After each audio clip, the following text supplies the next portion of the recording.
ओम शांति। आज है 14 सितंबर, शिव बाबा की साकार मुरली। आज मीठे बाबा कहते हैं, मीठे बच्चे, बाप की श्रीमत पर चलकर अपना श्रृंगार करो, पर चिंतन से अपना श्रृंगार मत बिगाड़ो। टाइम वेस्ट नहीं करो। प्रश्न, तुम बच्चे बाप से भी तीखे जादूगर हो कैसे? उत्तर, यहाँ बैठे बैठे तुम इन लक्ष्मी नारायण जैसा अपना श्रृंगार कर रहे हो। यहाँ बैठे अपने आप को चेंज कर रहे हो। यह भी जादूगरी है। सिर्फ अल्फ को याद करने से तुम्हारा श्रृंगार हो जाता है। कोई हाथ पांव चलाने की भी बात नहीं, सिर्फ विचार की बात है। योग से तुम साफ, स्वच्छ और शोभनिक बन जाते हो। तुम्हारी आत्मा और शरीर कंचन बन जाता है। यह भी कमाल है ना? ओम शांति। रूहानी जादूगर बैठ रूहानी बच्चों को, जो बाप से भी तीखे जादूगर हैं, उन्हों को समझाते हैं। तुम यहाँ क्या कर रहे हो? यहाँ बैठे बैठे कोई चुरपुर नहीं। बाप अथवा साजन सजनियों को युक्ति बता रहे हैं। साजन कहते हैं, यहाँ बैठे तुम क्या करते हो? अपने को तुम ऐसे लक्ष्मी नारायण मिसल श्रृंगार रहे हो। कोई समझेंगे तुम यहाँ सब बैठे हो, फिर नंबरवार पुरुषार्थ अनुसार तो हो ही ना। बाप कहते, ऐसे श्रृंगारे हुए बनना है। तुम्हारी एम ऑब्जेक्ट ही यह है, भविष्य अमरपुरी के लिए। यहाँ बैठे हुए तुम क्या कर रहे हो?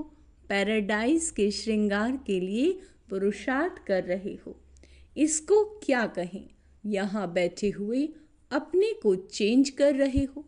उठते बैठते चलते बाप ने एक मन मनाभव की चाबी दे दी। बस एक सिवाय इसके और कोई भी फालतू बातें सुन सुनाकर टाइम वेस्ट मत करो। तुम अपने ही श्रृंगार में लगे रहो। दूसरा करता है व नहीं, इसमें तुम्हारा क्या जाता है? तुम अपने पुरुषार्थ में रहो। कितनी समझ की बात है।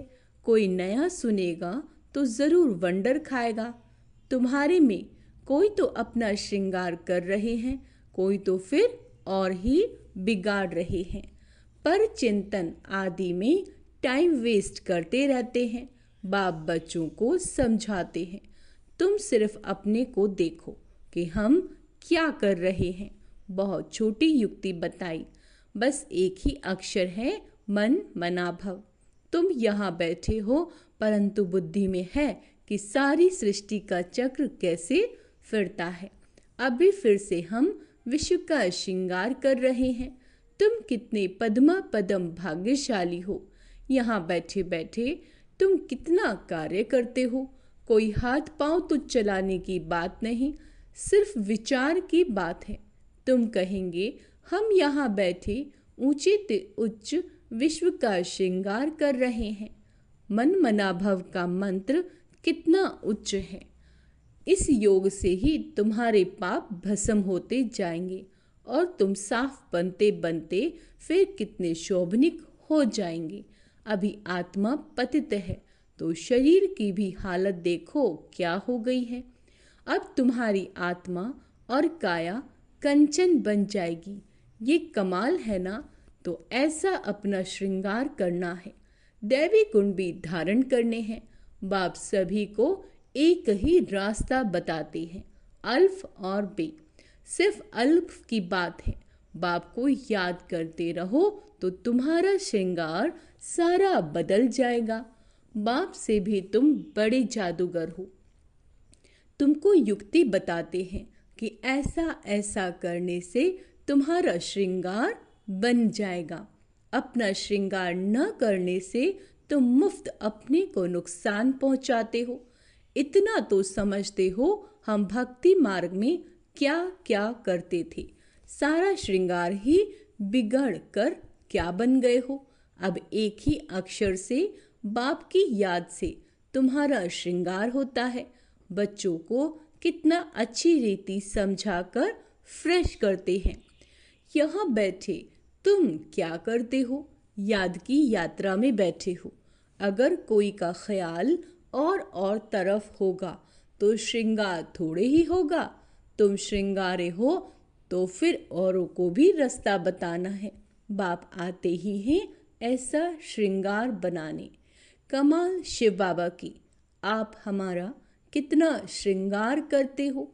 उठते बैठते चलते हमको अपना श्रृंगार करना है। कोई तो अपना श्रृंगार कर फिर दूसरों का भी करते हैं। कोई तो अपना भी श्रृंगार नहीं करते तो दूसरों का भी श्रृंगार बिगाड़ते रहते हैं। फालतू बातें सुनाकर उनकी अवस्था को भी नीचे गिरा देते हैं। खुद भी श्रृंगार से रह जाते हैं तो दूसरों को भी राहत देते हैं। तो अच्छी रीति सोच विचार करो, बाबा कैसे कैसे युक्ति बताते हैं। भक्ति मार्ग के शास्त्र पढ़ने से ये युक्तियाँ नहीं आती। शास्त्र तो है भक्ति मार्ग के। तुमको कहते हैं तुम क्यों शास्त्रों को नहीं मानते हो? बोलो हम तो सब मानते हैं। आधा कल्प भक्ति की शास्त्र पढ़ते हैं तो कौन नहीं मानेंगे। रात और दिन होते हैं तो जरूर दोनों को मानेंगे ना। यह है बेहद का दिन और रात। बाप कहते मीठे बच्चे अपना श्रृंगार करो, टाइम वेस्ट मत करो। टाइम बहुत थोड़ा है। तुम्हारी बड़ी विशाल बुद्धि चाहिए। आपस में बहुत प्रेम होना चाहिए। टाइम वेस्ट नहीं करना चाहिए क्योंकि तुम्हारा टाइम तो बहुत वैल्यूबल है। कौड़ी से हीरे जैसा तुम बनते हो। मुफ्त में इतना थोड़े ही सुन रहे हो। कोई कथा है क्या? बाप अक्षर ही एक सुनाते हैं। बड़े बड़े आदमियों को जायज़ती बात थोड़ी ही करनी चाहिए। बाप तो सेकंड में जीवन मुक्ति का रास्ता बताते हैं। यह है उच्च श्रृंगार वाले। तब तो इन्हों को ही चित्र है जिनको बहुत पूजते रहते हैं। जितना बड़ा आदमी होगा उतना बड़ा मंदिर बनेंगे, बड़ा श्रृंगार करेंगे। आगे तो देवताओं के चित्र पर हीरे का हार पहनाते थे। बाबा को तो अनुभव है। बाबा ने खुद हीरे का हार बनाया था लक्ष्मी नारायण के लिए। वास्तव में तो उन्हों जैसी यहाँ पहरवाइश कोई बना न सके। अभी तुम बना रहे हो नंबरवार पुरुषार्थ अनुसार। तो बाप समझाते हैं बच्चे टाइम वेस्ट न अपना करो न औरों का करो। बाप युक्ति बहुत सहज बताते हैं। मुझे याद करो तो पाप मिट जाएंगे। याद बिगर इतना श्रृंगार हो न सके। तुम यह बनने वाले हो ना, दैवी स्वभाव धारण करना है। इसमें कहने की भी दरकार नहीं, परंतु पत्थर बुद्धि होने के कारण सब समझाना पड़ता है। 1 सेकंड की बात है। बाप कहते हैं मीठे मीठे बच्चों, तुमने अपने बाप को भूलने से कितना श्रृंगार किया। बाप तो कहते हैं चलते फिरते श्रृंगार करते रहो, परंतु माया भी कम नहीं है। कोई कोई लिखते हैं बाबा आपकी माया बहुत तंग करती है। अरे हमारी माया कहाँ है? ये तो खेल है ना। अंडरलाइन करेंगे, यह तो खेल है ना। मैं तो तुमको माया से छुड़ाने आया हूँ। मेरी माया फिर काहे की? इस समय पूरा ही इसका राज्य है। जैसे इस रात और दिन में फर्क नहीं हो सकता, यह फिर है बेहद की रात और दिन। इनमें 1 सेकंड का भी फर्क नहीं हो सकता।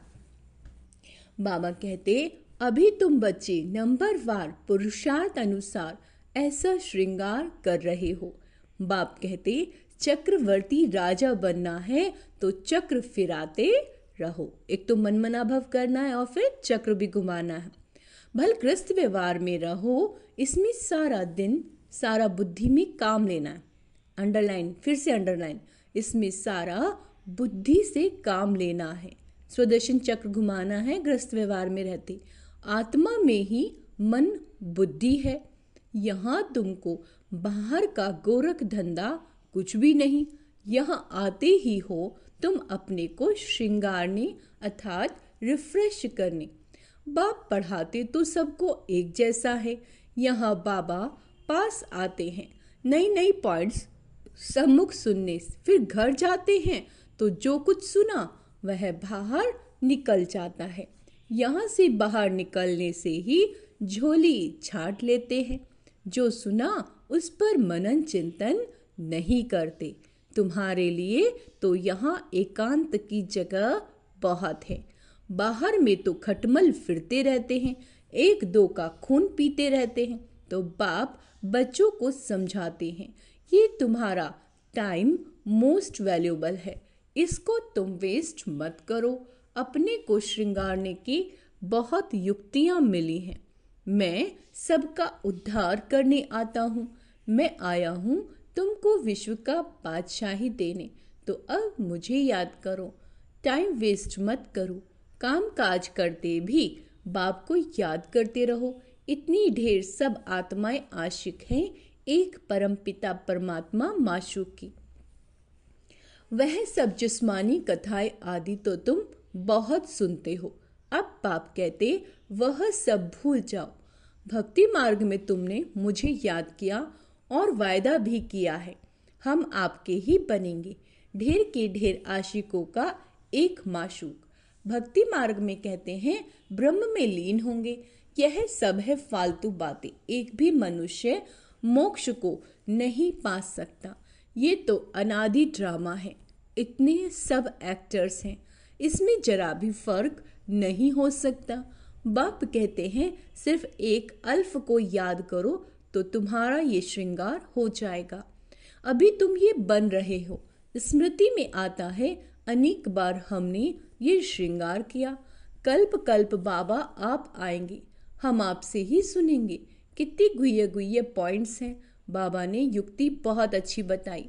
वारी जाऊं ऐसे बाप पर। आशिक माशूक भी सब एक जैसे नहीं होते। यह तो सभी आत्माओं का एक ही माशूक है। जिस्मानी कोई बात नहीं, परंतु तुम्हें संगम युग पर ही बाप से ये युक्ति मिलती है।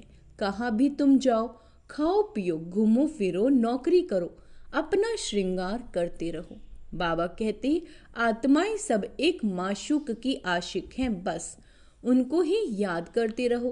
कोई कोई बच्चे कहते हम तो 24 घंटे याद करते रहते हैं, परंतु सदैव तो कोई कर नहीं सकते। बहुत में बहुत 2-2.5 घंटे तक। जायज़ती अगर लिखे तो बाबा मानता नहीं, तुम्हारे को स्मृति दिलाते नहीं। तो कैसे समझे तुम याद करते हो? क्या कोई डिफिकल्ट बात है? कोई इसमें खर्चा है? कुछ भी नहीं। बस बाबा को याद करते रहो तो तुम्हारे पाप कट जाएंगे और दैवी गुण भी धारण करने हैं। पतित कोई शांति धाम व सुख धाम में जा न सके। बाप बच्चों को कहते अपने को आत्मा भाई भाई समझो। 84 जन्मों का पाठ अभी पूरा होता है। ये पुराना चोला छोड़ने का है। ये पुराना चोला छोड़ने का है। बाबा कहते तुम जानते हो नंबर वार पुरुषार्थ अनुसार। ड्रामा कैसा बना हुआ है तुम जानते हो, नंबर वार पुरुषार्थ अनुसार। दुनिया में कोई कुछ भी नहीं समझते। हर एक अपने से पूछे कि हम बाप की मत पर चलते हैं, चलेंगे तो श्रृंगार भी अच्छा होगा। एक दो को उल्टी बातें सुनाकर अथवा सुनकर अपना श्रृंगार भी बिगाड़ देते हैं और दूसरे का भी बिगाड़ देते हैं। बच्चों को तो इसी धुन में लगा रहना है कि हम ऐसे श्रृंगारधारी कैसे बने। बाकी तो जो कुछ है वो ठीक है, सिर्फ पेट के लिए रोटी आराम से मिले। वास्तव में पेट जायज़ती नहीं खाता। भले तुम सन्यासियों हो परंतु राजयोगी हो, ना बहुत उच्च ना बहुत नीचा। खाओ भल परंतु ज्यादा हीर न जाओ, आदत न पड़ जाए। यही एक दो को याद दिलाओ। शिव बाबा याद है, वर्षा याद है, विश्व की बादशाही का श्रृंगार याद है। विचार करो यहाँ बैठे बैठे तुम्हारी क्या कमाई है। इस कमाई से अपार सुख मिलना है। सिर्फ याद की यात्रा से और कोई तकलीफ नहीं। भक्ति मार्ग में मनुष्य कितने धक्के खाते हैं। अभी बाप आए हैं श्रृंगारने, तो अपना अच्छी रीति ख्याल करो, भूलो मत। माया भुला देती है, फिर टाइम बहुत वेस्ट करते हैं। तुम्हारा तो ये बहुत वैल्यूबल टाइम है। पढ़ाई की मेहनत से मनुष्य क्या से क्या बन जाते हैं। पढ़ाई की मेहनत से बाबा तुमको और कोई तकलीफ नहीं देते, सिर्फ कहते हैं मुझे याद करो। कोई भी किताब आदि उठाने की दरकार नहीं। बाबा कोई किताब उठाता है क्या? बाप कहते मैं आकर इस प्रजापिता ब्रह्मा द्वारा एडॉप्ट करता हूँ। प्रजापिता है ना, तो इतनी कुख वंशावली प्रजा कैसे होगी? बच्चे एडॉप्ट होते हैं, वर्षा बाप से मिलना है। बाप ब्रह्मा द्वारा अडॉप्ट करते हैं, इसीलिए उनको माता पिता कहा जाता है। यह भी तुम जानते हो। बाप का आना बड़ा एक्यूरेट है। एक्यूरेट टाइम पर आते हैं, एक्यूरेट टाइम पर जाएंगे। दुनिया की बदली तो होनी ही है। अभी बाप तुम बच्चों को कितनी अकल देते हैं। बाप की मत पर चलना है। स्टूडेंट जो पढ़ते हैं वही बुद्धि में चलना है।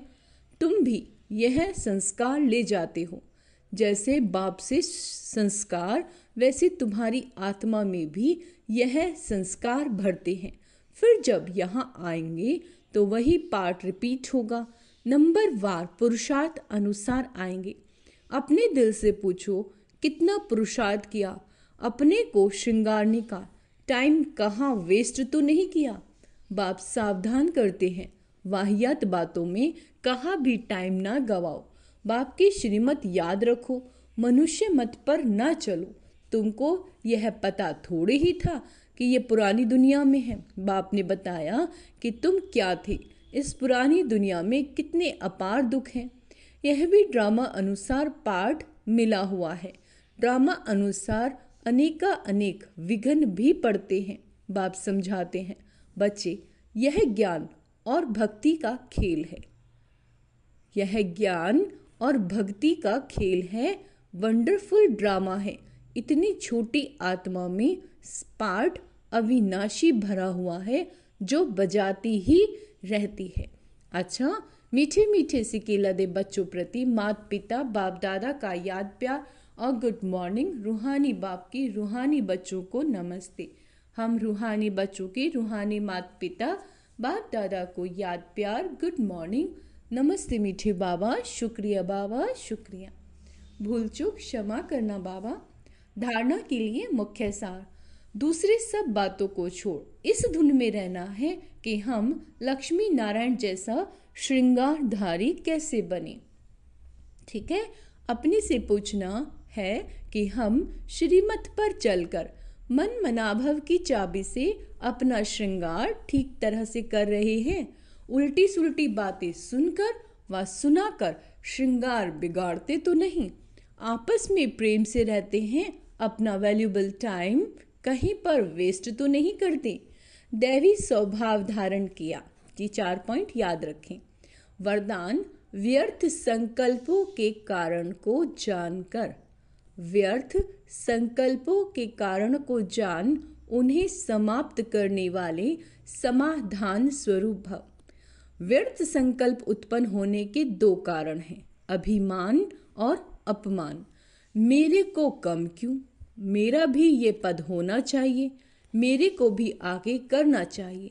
तो इसमें या तो अपना अपमान समझते हो या फिर अभिमान में आते हो। नाम में, मान में, शान में, आगे आने में, सेवा में अभिमान या अपमान महसूस करना, यही व्यर्थ संकल्पों का कारण है।